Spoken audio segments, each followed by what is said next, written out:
La década del 90 nos ha dejado tecnología innovadora y que hasta los días de hoy sigue siendo épica.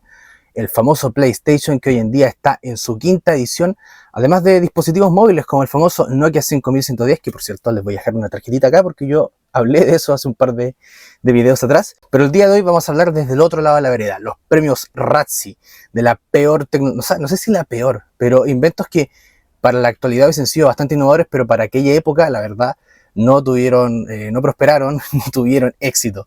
Vamos a hacer un top 10 de inventos tecnológicos que fueron un fracaso en la década de los 90. Y ojo, este top 10 no quiere decir como que vaya del peor al mejor o del mejor al peor, sino que simplemente tomé de inventos tecnológicos que no tuvieron éxito y los coloqué aquí. Juzguen ustedes cuál es el mejor o el peor. Yo soy Sebastián Peña y nos vamos. Número 1. Apple Newton. En 1993 la empresa de Steve Jobs lanzó el Apple Newton, una agenda digital que prometía revolucionar la manera en que trabajábamos.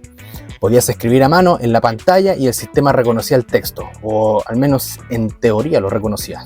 Newton era caro, costaba más de $700 en su versión inicial, y su tecnología de reconocimiento de escritura era notoriamente imprecisa. Incluso fue ridiculizado hasta en Los Simpsons.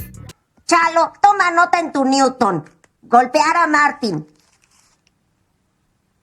Comer a Marta. ¡Bah! ¡Ay! Pero a pesar de este fracaso, dejó huellas que años después, la experiencia del Newton serviría en base para el desarrollo del iPhone y del iPad. Bueno, si podemos, vamos a dejar una imagen acá para que ustedes más o menos analicen el Apple Newton. Y la verdad sí tiene una similitud bastante, no sé si igual, pero sí tiene cosas bastante en común con lo que es el iPhone actual y con lo que tiene el iPad, la verdad. Y una tecnología que, claro, hoy se me volvió un poco el tipo de acá. Y se basó en este dispositivo para el desarrollo posteriormente, que yo creo que si hubiera estado en la época actual quizás hubiera sido un éxito, pero obviamente hace 30 años todo era diferente. Número 2. Microsoft Bob. ¿Y si tu computador tuviera una casita virtual donde cada programa sería una habitación? Esa fue la idea detrás de Microsoft Bob, lanzado en 1995. Bob reemplazaba el escritorio clásico por una especie de dibujo animado interactivo. Los iconos eran objetos de una casa y te guiaba un perrito llamado Robert. Suena tierno, pero fue un desastre. El programa exigía demasiados recursos para lo poco que ofrecía, y su estética infantil fue rechazado por casi todos los usuarios. Un dato curioso: el proyecto fue liderado por Melinda French, quien más tarde se casaría con Bill Gates. Bob es hasta los días de hoy uno de los software más criticados que ha lanzado Microsoft. Número 3. Virtual Boy de Nintendo. Este yo lo llegué a tener y sí, este era un dolor de cabeza gigantesco. Debo reconocerlo. Nintendo intentó adelantarse al futuro con el Virtual Boy en 1995. Prometía una realidad portátil, pero lo que entregó fue un dolor de cabeza, literalmente. Los gráficos eran exclusivamente en rojo y negro, causaban una fatiga visual y la consola debía apoyarse sobre una mesa para jugar. Además, tenía un catálogo limitado, con apenas 22 juegos lanzados en total. Fue retirado del mercado en menos de un año y aunque fue recordado con cariño por algunos coleccionistas, fue el único verdadero fracaso de hardware de Nintendo. Digamos que es como la tecnología que quizás en su momento no fue exitosa, pero después tuvo un gran auge y fue bastante aclamada por la crítica también y por la nostalgia. Número 4. Atari Jaguar. Atari apostó el todo por el todo con la Jaguar, la primera consola que decía ser de 64 bits, pero la realidad era otra. Técnicamente tenía múltiples procesadores trabajando juntos, pero era extremadamente difícil programar para ella. El mando era incómodo y con un teclado numérico innecesario. Y aunque tuvo joyas como la Tempest 2000, nunca logró convencer ni a desarrolladores ni a los jugadores. Vendió menos de 250.000 unidades y terminó siendo el último clavo en el ataúd de Atari como fabricante de consolas. Bueno, si ustedes vieron el video anterior donde yo hablaba acerca del juego de E.T. el extraterrestre, se darán cuenta de que Atari en aquella época estaba tomando muy malas decisiones respecto a sus videojuegos. Ese fue uno, y esto ya fue el último clavo en el ataúd que tuvo esta empresa. Número 5. QCAD. El QCAD es uno de los dispositivos más absurdos que salieron en los 90. Parecía un pequeño mouse con forma de gato y su función era escanear códigos de barra en revistas para llevarte automáticamente a una página web. ¿Por qué no simplemente escribir la dirección web? Además, recopilaba información del usuario sin su consentimiento, lo que generó una ola de críticas por invasión de privacidad. Fue tan inútil que hoy se usa como ejemplo en universidades sobre cómo no lanzar un producto. Se distribuyeron millones y la mayoría terminaron en la basura. Aquí yo creo que tenemos otro, esto sí es una hipótesis, más que una teoría o alguna certeza. Es una hipótesis de que esto quizás pudo haber sido el precursor, volviendo a hablar de la palabra precursor, de lo que hoy conocemos como código QR, que claro, tú escaneas un link, o escaneas, digamos, aquí voy a dejar acá los que todos conocemos un código QR, tú lo escaneas y obviamente eso te lleva a una página web o a un catálogo o a lo que sea. Yo creo que esto vendría siendo como eso, pero hace 30 años atrás. Número 6, el mini disc de Sony. El mini disc tenía todo para triunfar, una calidad de sonido, tamaño compacto y posibilidad de grabar. Sony apostó fuerte, pero perdió. Llegó en un mal momento, el CD dominaba y el MP3 estaba explotando. Además era caro y la tecnología de DRM, protección anticopia, lo hacía incómodo de usar. En Japón fue relativamente popular, pero en el resto del mundo pasó desapercibido. Un gran ejemplo de cómo incluso una buena idea puede fallar en el momento equivocado. Aquí hay otro ejemplo de lo que me refiero con innovar tarde o no querer innovar, digamos, en su momento. Número 7, el Windows Me Millennium Edition. Fue lanzado el año 2000, pero desarrollado en los 90. Windows Me fue un desastre desde el inicio. Prometía ser un sistema operativo más moderno para el usuario doméstico, pero era inestable.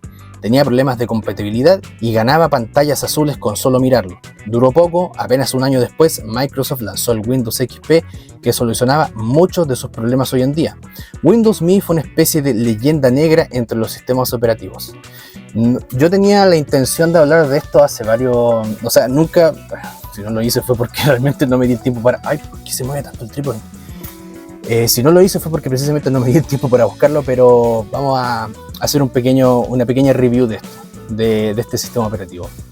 Número 8, Apple Pippin. Sí, Apple tuvo una consola de videojuegos, se llamaba Pippin y fue desarrollada por Bandai. El problema, nadie sabía si era una consola o una computadora. Era cara, no tenía títulos atractivos y su marketing fue confuso. Solo se vendieron 42.000 unidades en total. Es uno de los productos más raros de Apple y probablemente el más olvidado.